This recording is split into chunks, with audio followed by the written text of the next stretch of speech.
This time on Woody's Garage. We're rupping again, baby. Well, guess what day it is? We're gonna see what the Rupp does today. Working on this for a while. If you're new to seeing this bike, I've had it for about 2 years. I got it. It's just a frame. I got a pair of forks. I still didn't have wheels, and I kind of thought to myself, like, you know, the wheels are just too expensive, and I was gonna sell it. And my friend Josh at Guma's Minibike Massacre said, like, no, fix it up, just wait, you'll find the parts. And I ended up getting 3 wheels for 30 bucks. They all needed to be relaced and cleaned up and stuff. I never thought they were gonna work, and they apparently look like they do work. I had real problems aligning the rear wheel and the chains and stuff. It's number 41 chain, and I still don't have the 20-degree intake manifold, but we'll see how it runs on this. And the brake is like, I don't know if that's going to stop me or not, but we're just going to see if it runs today and if the chain stays on and doesn't jump the track or something like that. So should be fun. Okay, we got a temporary gas tank on it because I don't really want to put gas in that tank because it'll be going back in the basement. And a little filter on it and gas in it, and so far I don't see any leaks. I gotta figure out which way the choke goes. Is that a choke or is this a choke? Looks like the arrow goes this way, right? Alright. This will be good to stab me. Put that over there for now. See if we can get it started.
Yeah, don't know what happened there. Did you hear that hot rod thing at the end? And on the other side of the leg with open headers or something.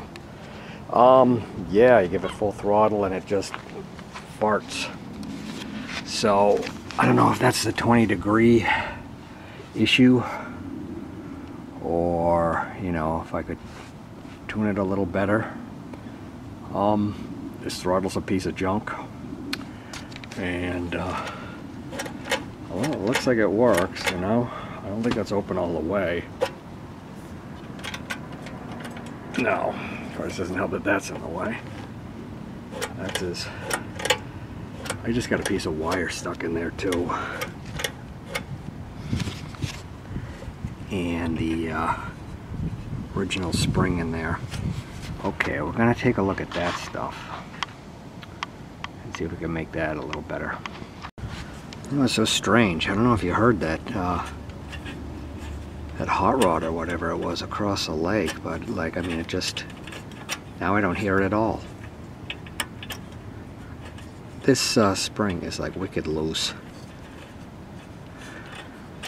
I'm gonna get it out of here and replace it with something else. That's the spring that was in there. Let's see what I got. Okay, I found this one. And it's a lot stiffer, obviously a lot shorter. I think I'll cut it down a little bit. Now what I've read is, I mean, basically you could get rid of this spring and put wire to wire, but then you're really fighting the governor. At least this will give the governor a chance to fight back and not, you know, fatigue it, whatever. So, we got the spring on. We rebent this sort of straight because it was holding the throttle wide open, and we'll rebend it. This is relaxed, and we'll put a bend in it right here where the hole is, and see how this works.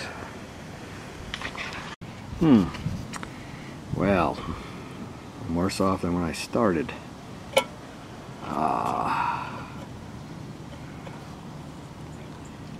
This doesn't seem to make that governor arm throttle move at all. Can you see that back here? Because it's like the spring is already pulling it as far as it wants to go, you know? So I decided to just go with this baling wire stuff that I have and see if that works. I'm trying to bend them to size right now. This is completely relaxed, and we'll hitch it up and see. I'll tell you one thing I'm happy about though. I mean, the drive chain spun and nothing derailed, but I'm thinking maybe this clutch is overly worn. I bought it used, and it's a good one. It's a max torque, but you know, eyeballing it, I can't tell what is good and what isn't. I'm not that versed in Minibike clutches at this stage. Okay, crude as that looks, let's see if it works.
Alright, just farted around a little more in the yard. You know, just to see if something's gonna fall off or something. And back chain, rear wheel chain, is definitely pretty loose. So we'll see how the adjustments go as far as that's concerned. The chain never fell off. It seemed to go pretty good. Seems to have absolutely no balls at all. I mean, like nothing. Yeah, it works. No, I didn't see the wheels start to wobble or anything from the relacing of the wheels that I did. You know, I mean, they're probably gonna need to be kind of seated and looked over again. This clutch, like I said, is suspicious. I don't know, you tell me. Is that worn out? The brake is a little too grabby. And I'm not sure if I got it running quite right now. The only way I have to turn it off is to turn the screw adjustment at the bottom of the bowl there in and cut off its gas supply, because I haven't hitched up the kill switch yet.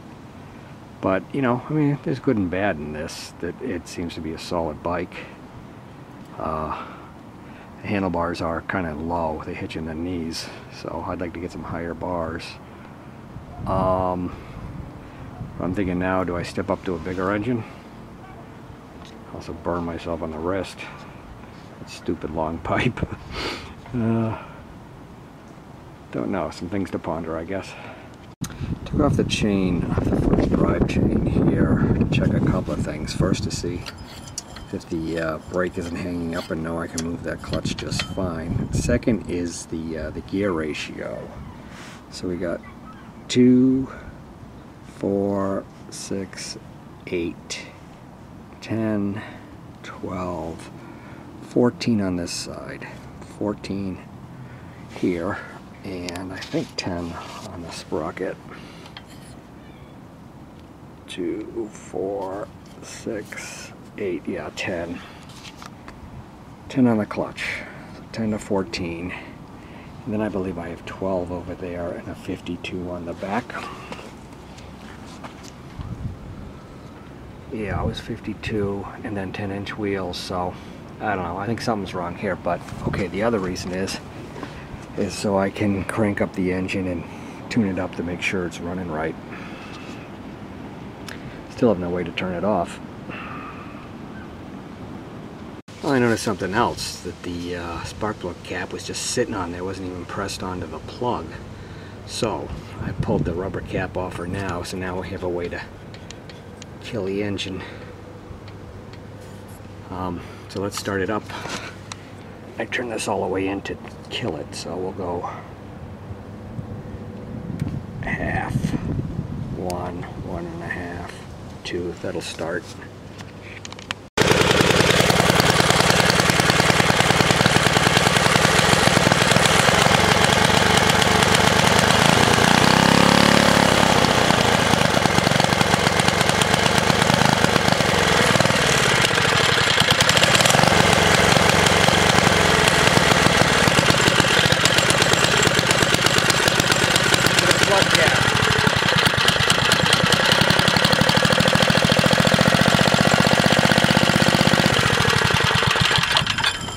Cap's still popping off.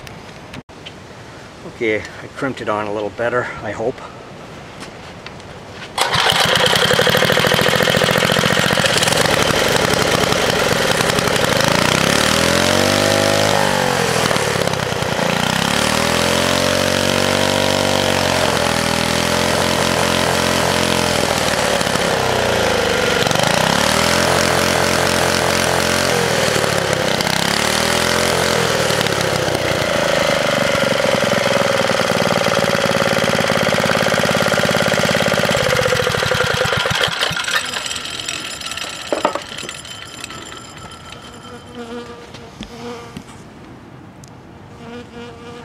Well, no, I got our first B of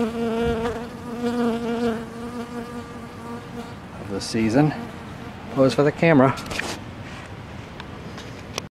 Well, I don't know if you saw that. I don't know how I have the camera positioned, but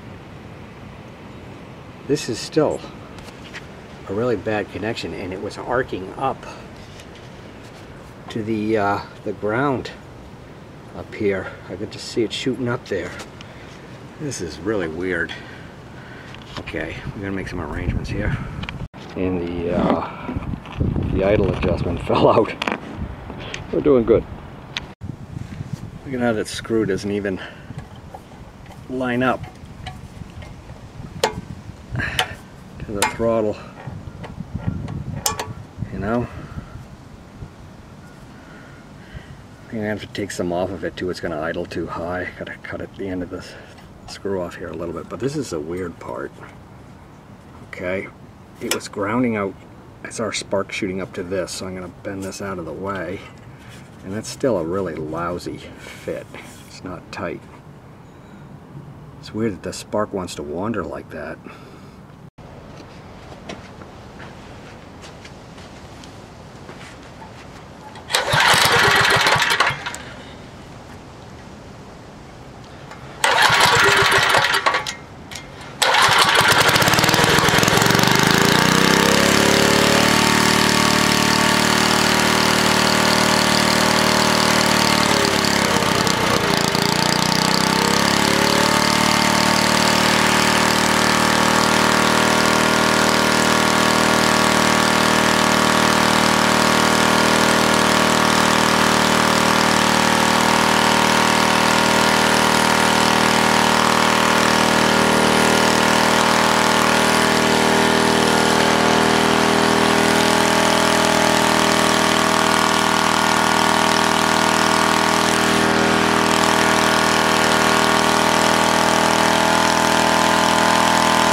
Doesn't sound bad.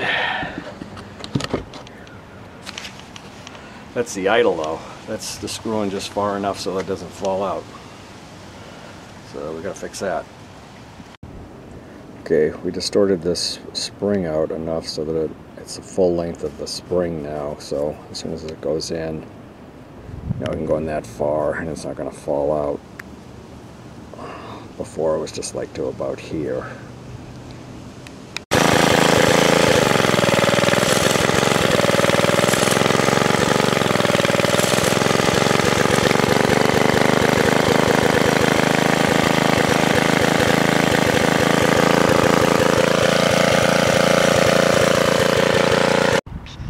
Okay, I'm wondering if I need that 20-degree manifold, because right now, to have this thing running well, this screw needs to be all the way in. Seems to be. Of course, it's a cheap Chinese carburetor too. I guess I had forgotten to tighten the engine bolts. They were all loose. I lost one, so it's in the yard someplace. But Jesus, so many things that can go wrong with this bike, and they're happening. Well, I've run it a few more times and it still runs like shit. You know, you get it idling really nice with the screws adjusted, and then you try to give it throttle and it just bogs out. I mean, do I really need that 20-degree manifold that I keep mentioning? Can I make one? Because from what I've read, 3.5 doesn't really exist for a 3.5 Tecumseh. I don't know. I think I'm ready to wheel this back down into the basement and go over everything again, because it's not a very tight ship. Alright, we're back in the basement. Got a little frustrated with this, and I stopped and I took a break. And I got online, I went to oldminibikes.com, and I started looking around for information on the 20-degree manifold, and you hear so many opinions, etc. They say they made it for the 4-horse, and it doesn't really work on the 3.5 or the 5, or then you got to add in JB Weld and like all this crap. And there's a guy who's selling them on old mini bikes, and I'm sending him a personal message, hey, will this work on the H35? He doesn't respond to me. It's been a month. So I'm at the point like, fuck this H35. I have a Honda engine I'm going to put on it, because right now I don't know if it's a performance issue, why the thing has no power whatsoever, or if it's because of that manifold, or it's because it's only a 3.5, or this, that, and the other damn thing. I don't know. I think I'm going to put a Honda engine on it, you know. I want to go kind of traditional, but, you know, it's crazy. So, frustrated, but, hey, at least we got to ride it, right? Maiden voyage, whoopee! Okay, stay tuned for more fun with the Rupp. I guess I also got to add, as I was walking away, I thought of it, that I did read someplace that the Honda engines and the Honda clones seem to work just fine. They don't need any slant carburetor or anything like that. So, good. Bye, Tecumseh.